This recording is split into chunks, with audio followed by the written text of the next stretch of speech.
اتنے سالوں سے ہم گھر چلا رہے ہیں، بچوں کی فیسیں دے رہے ہیں، مہنگائیاں برداشت کر رہے ہیں، لیکن پھر بھی ہمارا اپنا گھر نہیں بن پاتا۔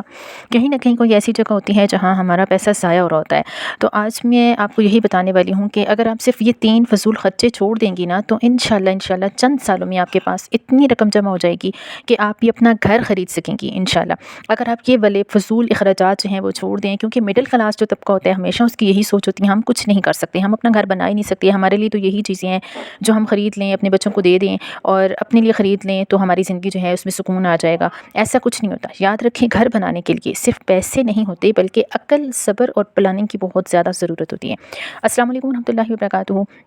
امید کرتی ہوں کہ اللہ تعالیٰ کے فضل و کرم سے سب خیر و عافیت سے ہوں کہ اللہ پاک سب کو اپنے حفظ و امان میں رکھے، آمین ثم آمین۔ تو جی چلو شروع کرتے ہیں نا کہ آج کی جو سچی زندگی ہے نا، آج کی جو سچی زندگی ہم نے گزارنی ہے، یعنی جو سچ ہے زندگی کا، وہ میں آپ کے سامنے رکھوں گی کہ زندگی بدل دینے والی جو چیزیں ہیں، یعنی کہ ہماری اگر یہ سوچ ہوتی ہے نا کہ ہم یہ والا جو خرچہ کر لیں گے ہمارے بچے خوش ہو جائیں گے، ہم خود خوش ہو جائیں گے، ہماری زندگی میں ایک سکون سا آ جائے گا، اور گھر تو ہم بنا ہی نہیں سکتے، ہم نے تو رہنا ہی کرایوں پہ ہے، اور ہم کتنا سا جوڑ سکتے ہیں، ہم سے کتنا سا جڑ سکتے ہیں، ہم کتنا بنا سکتے ہیں، تو قطرہ قطرہ کر کے دریا بنتا ہے۔ سب سے پہلا خرچہ کیا ہوتا ہے کہ مائیں کیا کرتی ہیں کہ بچوں کی غیر ضروری جو چیزیں ہوتی ہیں جیسے کہ کھلونے ہیں، یا پھر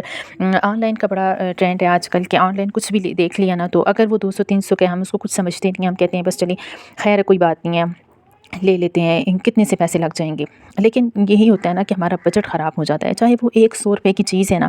گھر پہنچتے ہوئے بھی ہمارے لیے کافی ایک ایکسپینسو ہو جائے گی، یا ہم بازار جاتے ہیں تو وہاں سے ہمارے بچے ہمیں گھر سے اگر کہہ رہے ہیں کہ ہمارے لیے فلانی چیز لے کر آئیں، فلانی چیز، بچوں کو آتی ہی نہ ڈالیں۔ سب سے پہلے تو میں یہی کہوں گی بچوں کو اپنے ساتھ بازار بالکل بھی نہ لے کے جائیں، اور اپنی جیب میں، اپنے پرس میں وہی رقم رکھیں جو آپ کو مطلب ضرورت ہے، جس سے آپ کی ضرورت کی چیزیں آ سکیں بس۔ اس کے علاوہ آپ نے اگر فضول پیسے جتنے بھی آپ رکھیں گی نا، وہ سارے کے سارے لگیں گے۔ اور جاتے ہوئے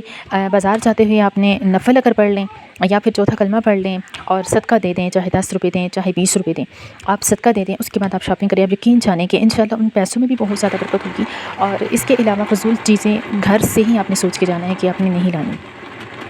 یہ سب سے پہلا زہر ہوتا ہے ہمارے بجٹ کے لیے۔ ہم ماؤں کے دل بہت نرم ہوتے ہیں نا کہ بچہ جب رو رہا ہوتا ہے تو ہم کہتے ہیں کہ چلیں بیٹا یہ والا کھلونا لے لیں، یا چھوٹا ہے ابھی، خیر ہے کوئی بات نہیں، ہمارے کتنے سے پیسے لگ جائیں گے، یہ بھی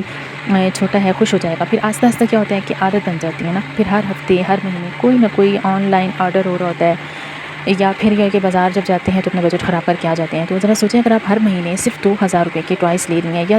500-600 روپے کی اگر لے رہی ہیں بچوں کے لیے، تو کتنے پیسے بن جاتے ہیں سال کے۔ تو میں آپ کو یہی کہوں گی کہ اگر آپ کہتی ہیں، آپ سمجھتی ہیں کہ ہم سے پیسے نہیں رکتے، آپ وہی 500-600 کی آپ کمیٹی ڈالیں، یقین جانیں سال کے بعد آپ کے اتنے پیسے جمع ہو سکتے ہیں کہ آپ آرام سے 1 بجے کی شاپنگ آپ بہت آرام سے کر سکتی ہیں۔ اور اسی طرح سے دوسری چیز میں آپ کے ساتھ یہ ذکر کروں کہ جو بازار والے فوڈ ہیں، مطلب کھانا باہر سے آرڈر کر لیا، کچھ بچے نہیں کھا رہے، گھر کا نہیں کھا رہے، باہر سے برگر، پیزا، شاورمے، یہ چیزیں جو ہے بچوں کو لا کے دے دیں۔ یا میں آپ کو یہی کہوں گی کہ جو ہم سموسے اور رول وغیرہ لے کر آتے ہیں نا باہر سے، پکوڑے ہو کے، سموسے ہو کے، ایک تو صحت کے لیے تو مضر ہیں ہی، اور ہمارا بجٹ اس سے بہت خراب ہو جاتا ہے۔ بچوں کے لیے سب سے بیسٹ چیز جو ہے نا گھر کا کھانا ہے۔ یا پھر بعض لوگ گھر والے جو کام والی ہوتی ہیں ان سے کھانا پکوا رہی ہوتی ہیں نا، تو پتہ نہیں کس دل سے بنا رہی ہوتی ہیں، تو ان سے میں آپ کو یہی کہوں گی، اگر آپ کے پاس ٹائم نہیں ہے، آپ کچھ بھی کر لیں، لیکن آپ کھانا نہ بنوائیں کسی سے بھی، کھانا آپ خود بنائیں، آٹا آپ خود گوندیں، کیونکہ جو اپنے ہاتھوں کے ساتھ جب آپ بسم اللہ شریف پڑھ کے، درود شریف پڑھ کے جب آپ آٹا گوندیں گی نا، اس کے اندر برکت ہوگی۔ کھانا بنائیں گے اس کے اندر ایک محبت ہوگی، اپنے بچوں کے لیے، اپنے شوہر کے لیے، گھر والوں کے لیے جو کھانا بنتا ہے نا، جو عورت جس دل سے بناتی ہے نا، وہ کوئی دوسری عورت اس طریقے سے نہیں بنا سکے گی، چاہے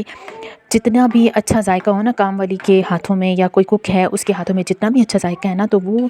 چیز نہیں ہوگی، جو وہ برکت نہیں ہوگی، اس کے اندر وہ اخلاص نہیں ہوگا جو ایک عورت اپنے بچوں کے لیے، اپنے شوہر کے لیے، اپنے گھر والوں کے لیے بناتی ہے۔ تو میں یہی کہوں گی کہ گھر کا کھانا جو ہے وہ بچوں کو اس کا عادی بنائیں کہ گھر کا کھانا کھائیں۔ اور ہاں، اگر بچے بہت زیادہ تنگ کریں، کوئی چیز اس طرح کی نہیں کھاتے، جیسے کہ آج کل کے بچے سبزیاں نہیں کھا رہے ہوتے، تو آپ کوشش یہ کریں کہ گھر کی چیزیں بنائیں، جیسے کہ برگر ہے، شاورما ہے، آپ گھر میں بنا کے ان کو دیں۔ ایک تو خرچہ کم ہوگا، اور دوسرا 100% آرگینک بن جائے گا۔ مطلب اسی طرح سے ہم بات کرتے ہیں کہ تیسرا خرچہ، ڈاکٹر کے پاس زیادہ پیسے لگ جاتے ہیں جب بچے بیمار ہو جاتے ہیں، تو ان کے پاس زیادہ دوائیوں پہ پیسے نہ لگائیں۔ اب آپ کہیں گے کہ دوائیوں پہ پیسے تو لگتے ہیں، ظاہری سی بات ہے، جب بچے بیمار ہو جاتے ہیں، کوئی اس طرح خود بندہ بیمار ہو جاتا ہے، ڈاکٹر کے پاس تو جانا پڑتا ہے، دوائیاں لانی پڑتی ہیں، لیکن اس سے پہلے کی میں بات کر رہی ہوں کہ آپ نے اس سے پہلے اپنی صحت کا اتنا اچھا خیال رکھنا ہے، اپنے بچوں کی صحت کا خیال رکھنا ہے کہ ان کو ڈاکٹر کے پاس جانے کی ضرورت ہی پیش نہ آئے۔ یقین جانے، میں نے ایسے لوگ بھی دیکھے ہیں کہ جو ڈاکٹر کا منہ ہی نہیں دیکھتے، سالوں سال ان کے بچے جو ہے بیمار نہیں ہوتے۔ وہ کیا وجہ ہوتی ہے؟ ان کی صحت کا خیال رکھ رہے ہوتے ہیں، ان کو اچھا کھانا کھلایا جا رہا ہوتا ہے. جو لوگ بہت زیادہ جو ہے وہ باہر کے کھانے بچوں کو کھلا رہے ہوتے ہیں، دکان کی چیزیں، بسکٹ، پاپڑ، یہ چیزیں جن کے بچے زیادہ کھاتے ہیں نا، وہ بچے زیادہ بیمار ہوتے ہیں، گلے بھی جلدی خراب ہو جاتے ہیں، نزلہ زکام بھی جلدی لگ جاتا ہے، بخار بھی ہو جاتا ہے. میں امید کرتی ہوں کہ آپ کو یہ میرا چھوٹا سا ولاگ اور یہ چھوٹی سی جو ویڈیو ہے آپ کو ضرور پسند آئی ہوگی. تو ہمیں یاد رکھیے گا. فی امان اللہ.